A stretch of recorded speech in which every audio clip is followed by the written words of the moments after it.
ট্রায়ালে প্রবাসী ফুটবলারদের প্রথম দিনটা কেমন কাটবে তা নিয়ে মোটামুটি একটা পাকা ধারণা ছিল সকলের। 2 সেশনে ভাগ করে শনিবার শুরু হয়েছে বাফুফে নেক্সট গ্লোবাল স্টার খোঁজার মিশন। 14 দেশ থেকে এসেছে 48 ফুটবলার। দেশের বাইরে বেড়ে উঠলেও সবার লক্ষ্য ট্রায়ালে টিকে বাংলাদেশের জার্সি গায়ে চাপানো। কিন্তু শীতপ্রধান দেশ থেকে এসে তাদের প্রথম চ্যালেঞ্জটা আপাতত আবহাওয়ার সঙ্গে।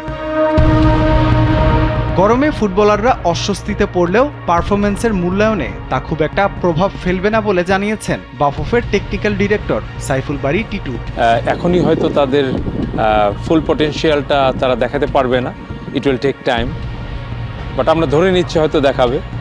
তো ওই ব্যাপারগুলি আমরা চিন্তা করি যে সবসময় যে we have to give them some time. আমার মনে হয় যে বিভিন্ন পজিশনের প্লেয়ার, আজকে একটা ফ্রি কিকে গোল দেখলাম, সো কিছু কিছু প্লেয়ারদের বিভিন্ন পজিশনাল খেলা আমরা নজরে রাখছি এবং এটা তাদেরকে একটা ফিডব্যাক আমরা দিব। পারফরমেন্স মূল্যায়ন প্যানেলের আরেক সদস্য সাইদ হাসান কাননের চোখে ধরা পড়েছে ফুটবলারদের ফিটনেসের ঘাটতি।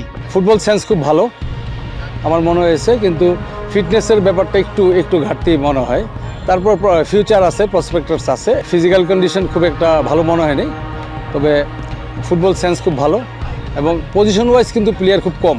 একটা পজিশনে বেশি প্লেয়ার দেখলাম, but left out, right side, left সাইডে বেশি প্লেয়ার।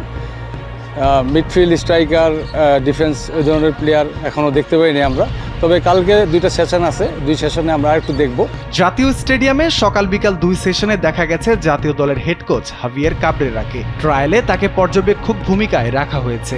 আগামী রবি ও সোমবার চলবে এই নেক্সট গ্লোবাল স্টার খোঁজার মিশন। রাফিউল ইসলাম রাতুল, কালবেলা।